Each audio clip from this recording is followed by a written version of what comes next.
What's going on, guys? This is a Denago electric golf cart. They're sweeping the nation in popularity.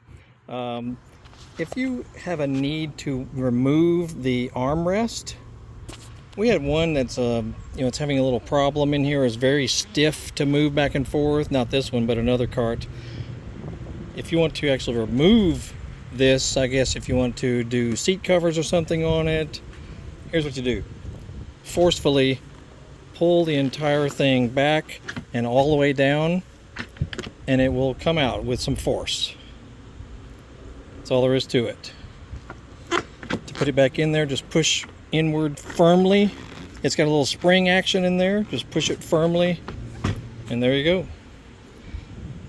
Make sure you check out the playlist link at the end of this video, and if our video saved your life, make sure you click the thanks button underneath the screen. Send a donation. We got tons of other videos on our channel. Y'all have a great day. We'll see you.